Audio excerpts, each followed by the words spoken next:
지금부터 2024 헌납 8 대통령 윤석열 탄핵 사건에 대한 선고를 시작하겠습니다. 먼저 적법 요건에 관하여 살펴보겠습니다. 이 사건 계엄 선포가 사법심사의 대상이 되는지에 관하여 보겠습니다. 고위공직자의 헌법 및 법률 위반으로부터 헌법 질서를 수호하고자 하는 탄핵 심판의 취지를 고려하면 이 사건 계엄 선포가 고도의 정치적 결단을 요하는 행위라 하더라도 그 헌법 및 법률 위반 여부를 심사할 수 있습니다. 국회 법사의 조사 없이 이 사건 탄핵 소추안을 의결한 점에 대하여 보겠습니다. 헌법은 국회의 소추 절차를 입법에 맡기고 있고 국회법은 법사위 조사 여부를 국회의 재량으로 규정하고 있습니다. 따라서 법사위의 조사가 없었다고 하여 탄핵 소추 의결이 부적법하다고 볼 수 없습니다. 이 사건 탄핵 소추안의 의결이 일사부재의 원칙에 위반되는지 여부에 대해서 보겠습니다. 국회법은 부결된 안건을 같은 회기 중에 다시 발의할 수 없도록 규정하고 있습니다. 피청구인에 대한 1차 탄핵소추안이 제418회 정기회 회기에 투표 불성립되었지만 이 사건 탄핵소추안은 제419회 임시회 회기 중에 발의되었으므로 일사부재의 원칙에 위반되지 않습니다. 한편 이에 대해서는 다른 회기에도 탄핵소추안의 발의 횟수를 제한하는 입법이 필요하다는 재판관 정형식의 보충 의견이 있습니다. 이 사건 계엄이 단시간 안에 해제되었고 이로 인한 피해가 발생하지 않았으므로 보호 이익이 헌결되었는지 여부에 대해서 보겠습니다. 이 사건 계엄이 해제되었다고 하더라도 이 사건 계엄으로 인하여 이 사건 탄핵 사유는 이미 발생하였으므로 심판의 이익이 부정된다고 볼 수 없습니다. 소추 의결서에서 내란죄 등 형법 위반 행위로 구성하였던 것을 탄핵 심판 청구 이후에 헌법 위반 행위로 포섭하여 주장한 점에 대하여 보겠습니다. 기본적 사실관계는 동일하게 유지하면서 적용 법조문을 철회, 변경하는 것은 소추사유의 철회, 변경에 해당하지 않으므로 특별한 절차를 거치지 않더라도 허용됩니다. 피청구인은 소추사유에 뇌란죄 관련 부분이 없었다면 의결 정족수를 충족하지 못하였을 것이라고 주장하지만 이는 가정적 주장에 불과하며 객관적으로 뒷받침할 만한 근거도 없습니다.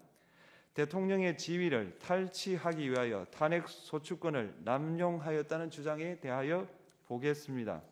이 사건 탄핵 소추안의 의결 과정이 적법하고 피소추자의 헌법 또는 법률 위반이 일정 수준 이상 소명되었으므로 탄핵 소추권이 남용되었다고 볼 수 없습니다. 그렇다면 이 사건 탄핵 심판 청구는 적법합니다.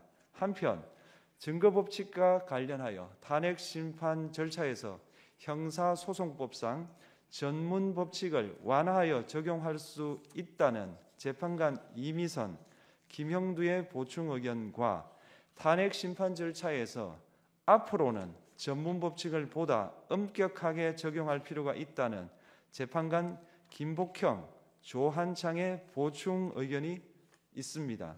다음으로 피청구인이 직무집행에 있어 헌법이나 법률을 위반하였는지 피청구인의 법 위반 행위가 피청구인을 파면할 만큼 중대한 것인지에 관하여 살펴보겠습니다.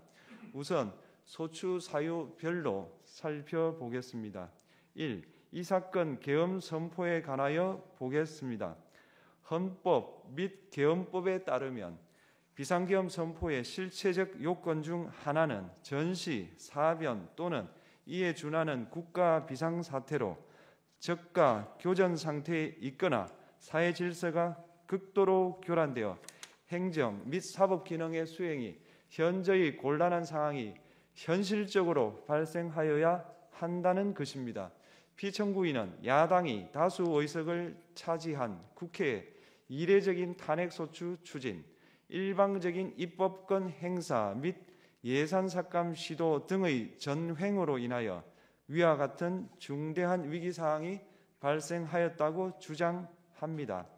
피청구인의 취임 후 이 사건 계엄 선포 전까지 국회는 행안부 장관, 검사, 방통위위원장, 감사원장 등에 대하여 총 22건의 탄핵소추안을 발의하였습니다.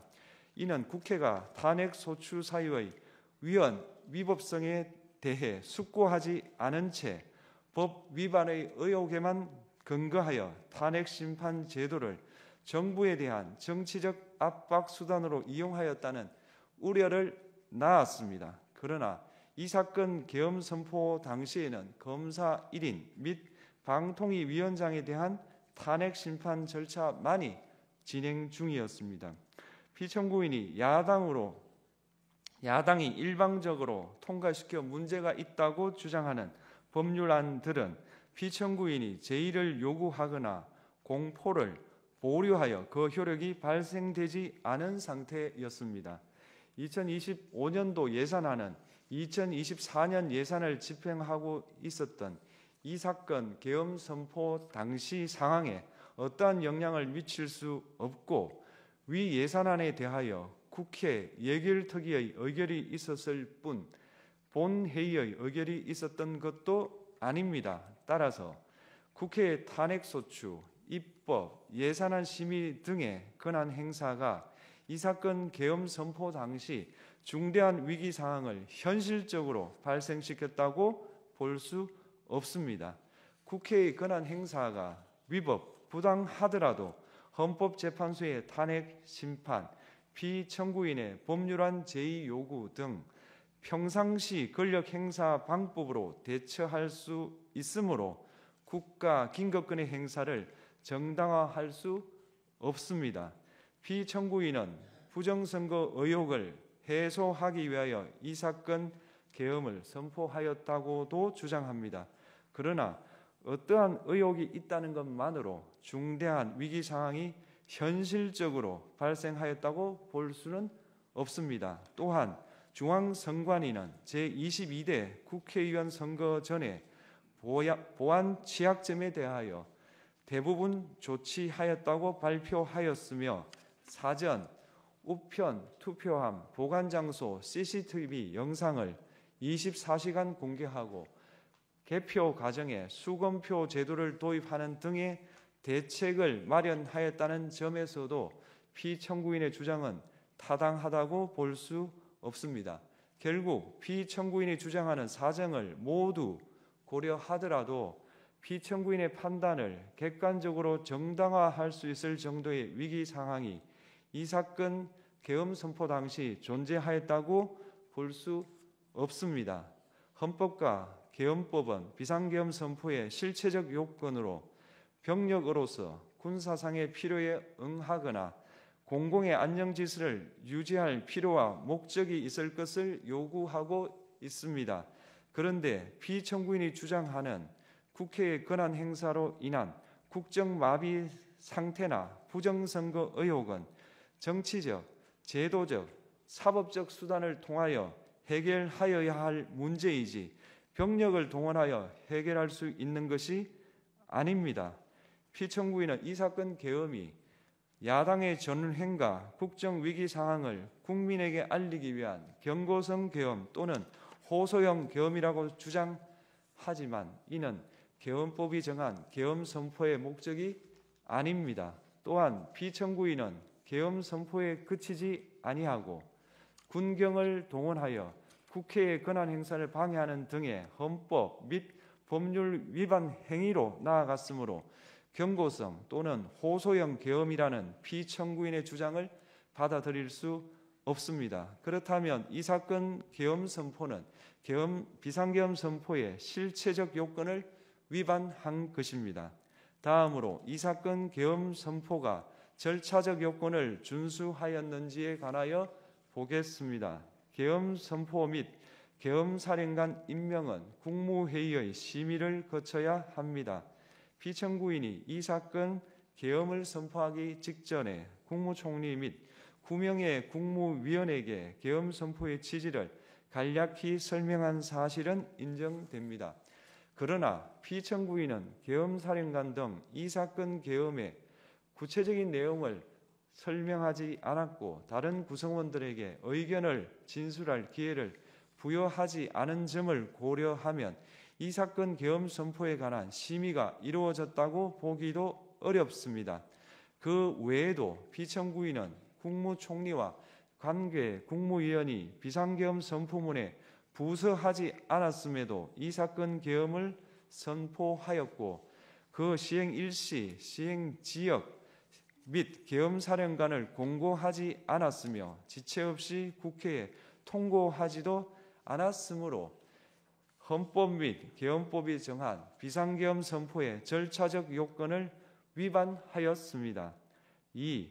국회에 대한 군경 투입에 관하여 보겠습니다. 피청구인은 국방부 장관에게 국회에 군대를 투입할 것을 지시하였습니다. 이에 군인들은 헬기 등을 이용하여 국회 경내로 진입하였고 일부는 유리창을 깨고 본관 내부로 들어가기도 하였습니다. 피청구인은 육군 특수전 사령관 등에게 의결 정족수가 채워지지 않은 것 같으니 문을 부수고 들어가서 안에 있는 인원들을 끄집어내라는 등의 지시를 하였습니다. 또한 피청구인은 경찰청장에게 계엄사령관을 통하여 이 사건 포고령의 내용을 알려주고 직접 6차례 전화를 하기도 하였습니다. 이에 경찰청장은 국회 출입을 전면 차단하도록 하였습니다. 이는 이로 인하여 국회로 모이고 있던 국회의원들 중 일부는 담장을 넘어가야 했거나 아예 들어가지 못하였습니다. 한편 국방부 장관은 필요시 체포할 목적으로 국군 방첩사령관에게 국회의장, 각 정당 대표 등 14명의 위치를 확인하라고 지시하였습니다. 피청구인은 국가정보원 1차장에게 전화하여 국군 방첩사령부를 지원하라고 하였고 국군 방첩사령관은 국가정보원 1차장에게 위 사람들에 대한 위치 확인을 요청하였습니다. 이와 같이 피청구인은 군경을 투입하여 국회의원의 국회 출입을 통제하는 한편 이들을 끌어내라고 지시함으로써 국회의 권한 행사를 방해하였으므로 국회에 계엄 해제 요구권을 부여한 헌법 조항을 위반하였고 국회의원의 심의 표결권, 불체포 특권을 침해하였습니다. 또한 각 정당의 대표 등에 대한 위치 확인 시도에 관여함으로써 정당 활동의 자유를 침해하였습니다. 피청구인은 국회의 권한 행사를 막는 등 정치적 목적으로 병력을 투입함으로써 국가 안전보장과 국토방위를 사명으로 하여 나라를 위해 봉사하여 온 군인들이 일반 시민들과 대치하도록 만들었습니다. 이에 피청구인은 국군의 정치적 중립성을 침해하고 헌법에 따른 국군 통수 의무를 위반하였습니다. 3. 이 사건 포고령 발령에 관하여 보겠습니다. 피청구인은 이 사건 포고령을 통하여 국회, 지방의회, 정당의 활동을 금지함으로써 국회에 계엄 해제 요구권을 부여한 헌법조항, 정당 제도를 규정한 헌법조항, 대의민주주의 권력분리 원칙을 위반하였습니다. 비상계엄 하에서 기본권을 제한하기 위한 요건을 정한 헌법 및 계엄법 조항, 영장주의를 위반하여 국민의 정치적 기본권, 단체 행동권, 직업의 자유를 침해하였습니다. 4. 중앙선관위에 대한 압수수색에 관하여 보겠습니다. 피청구인은 국방부 장관에게 병력을 동원하여 선관위의 전산 시스템을 점검하라고 지시하였습니다. 이에 따라 중앙선관위 청사에 투입된 병력은 출입 통제를 하면서 당직자들의 휴대전화를 압수하고 전산 시스템을 촬영하였습니다.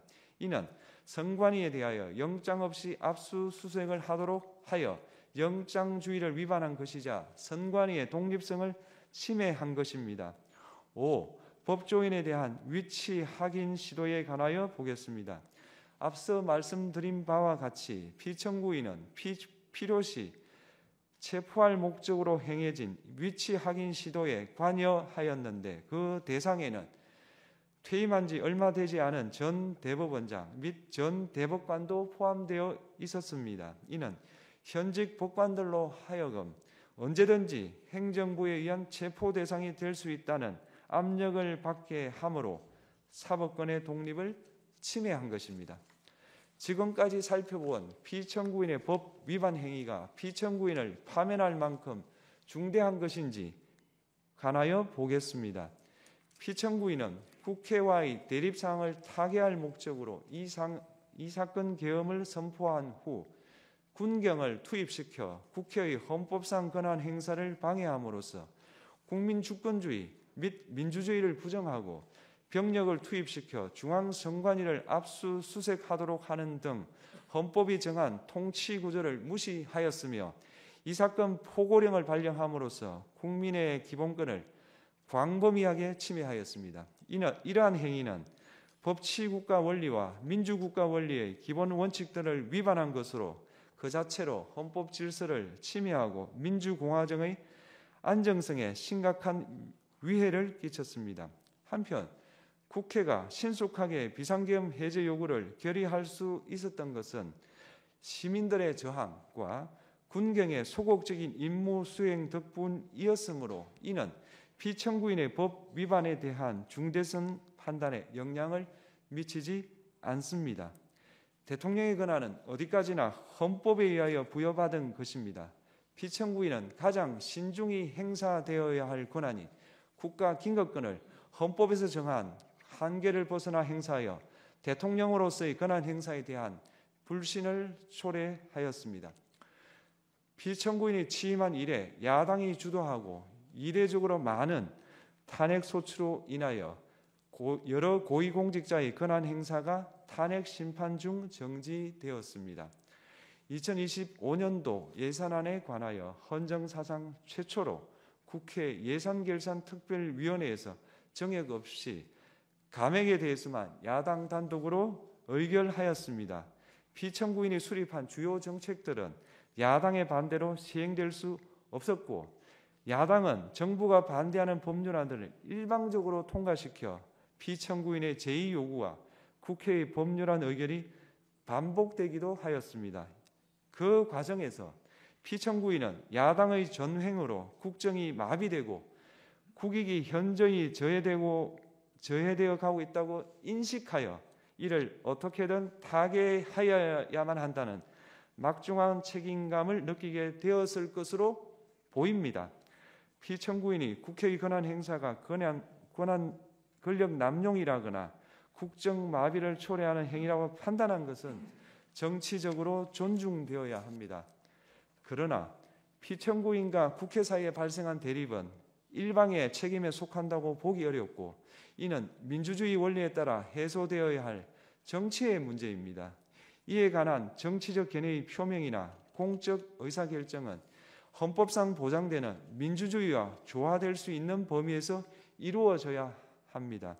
국회는 소수 의견을 존중하고 정부와의 관계에서 관용 그리고 자제를 전제로 대화와 타협을 통하여 결론을 도출하도록 노력하였어야 합니다.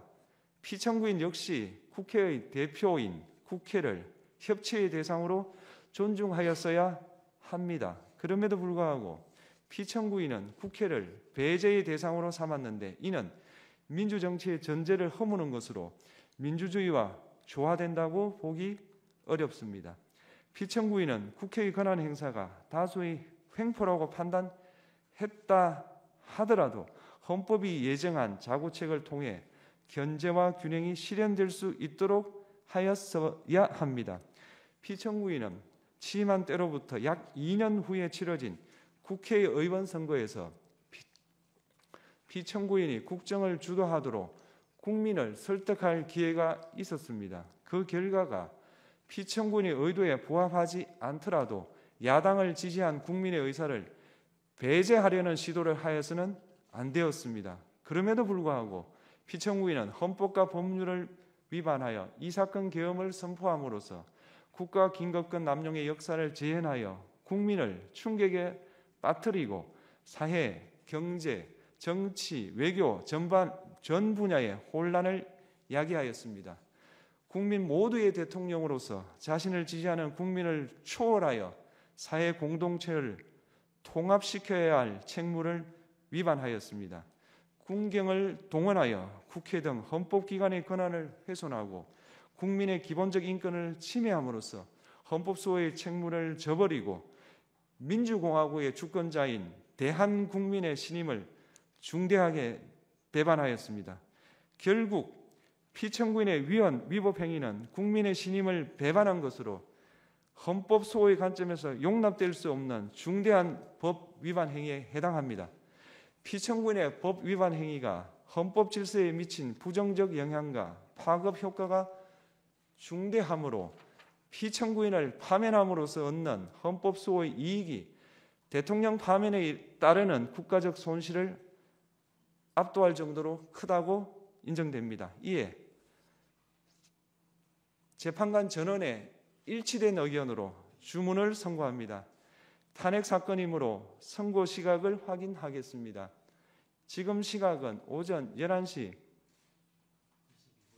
22분입니다. 주문, 피청구인 대통령 윤석열을 파면한다. 마치겠습니다.